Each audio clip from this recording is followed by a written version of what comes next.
What's going on, guys? Blake Hawthorn, It's His Turf here. Today I want to talk about the 3 things that you can do to be a successful contractor this year.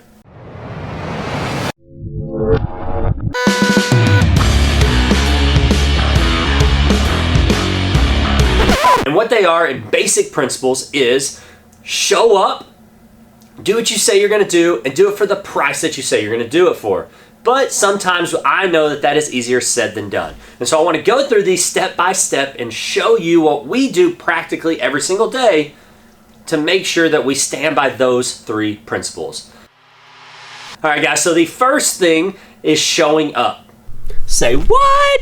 That's right, guys. The one thing that a lot of us don't do as contractors is show up to the job site. Reason being is because a lot of times we don't ever even answer the phone or return the voicemail. But if you'll do those simple disciplines, you'll be able to grow your company significantly this spring because you'll be the one contractor in your area that's actually doing those things. Last week, in the midst of all this going on, we actually picked up like 5 or 6 new properties. One property we went by, and my guy wasn't comfortable bidding, and I didn't return the call till the next day. The lady was irate, and so we missed out on that job just because we didn't show up. We just didn't make contact with her. Don't make that mistake either.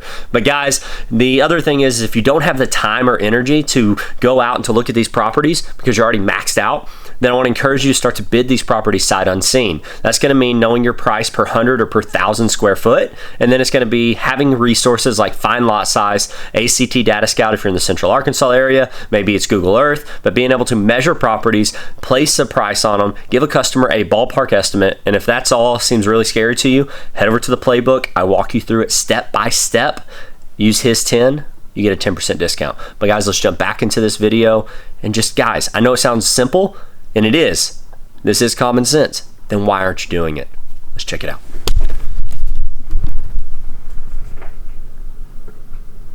And so I'll be honest, in the hustle of driving around, driving up and down the road, answering phone calls, in the field working, not having a full-time office manager or secretary anymore, what I have found is that I go to a scrap piece of paper or a piece of mail or whatever it may be.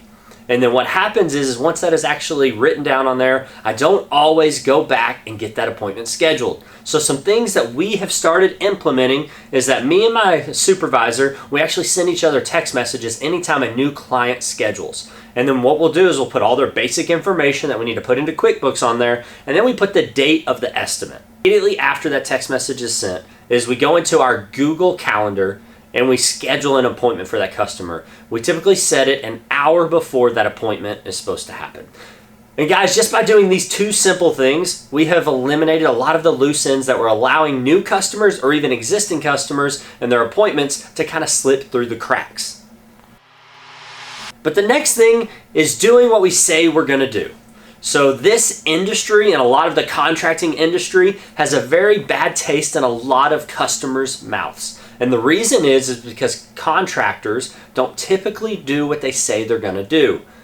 And something that we have found that really helps us with this is our detailed invoices. In our QuickBooks, we break down everything piece by piece. We show the customer how many yards of this, how many of this, how much the install is here, how much the delivery is here, how much the haul off is, how much I charge them for a piece of equipment on their property. I break it all down entirely. And that gives a customer not only confidence in me and the contractor, but also in the price that maybe we're proposing to make sure that they can compare apples to apples when they're looking at the bid. But most of all, it helps us both be accountable. We can go back and we can look at that, and then we can make sure that we are checking all of the boxes and getting all of the work completed. There's something else that contract helps a lot in, and that is doing it for the price that we agree upon.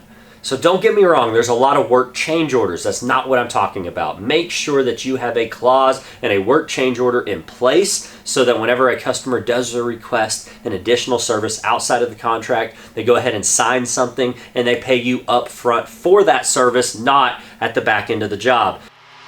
Doing it for the price that we say we're going to do it upon. There are so many times that I've heard customers say, well, they said it was going to be this much, but then this or that came up.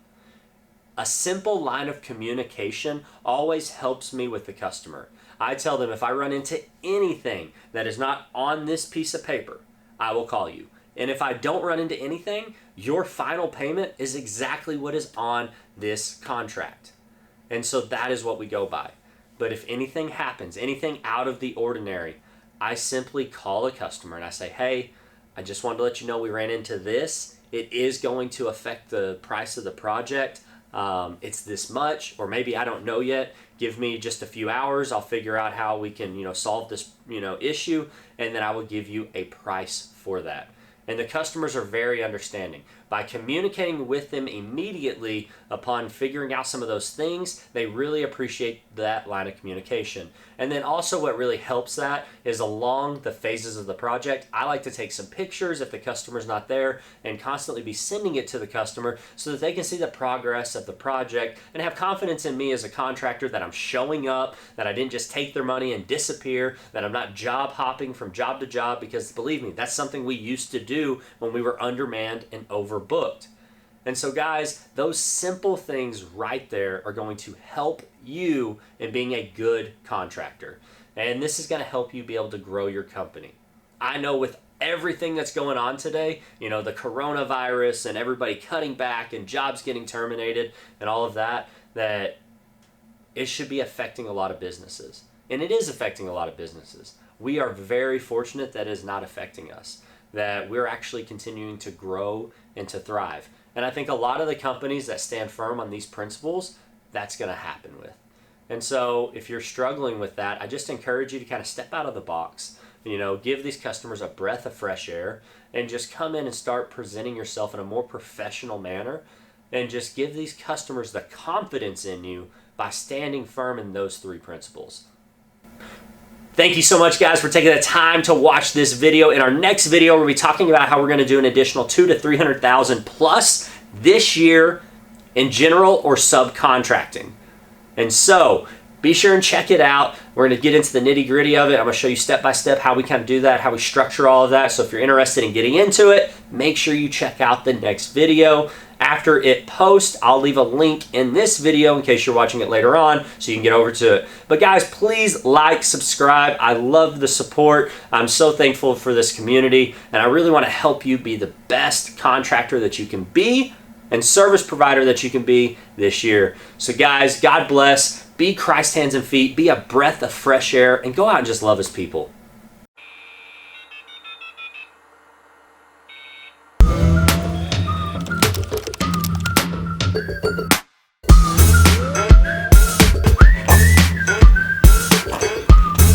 Just want to make sure you show that hat on your head.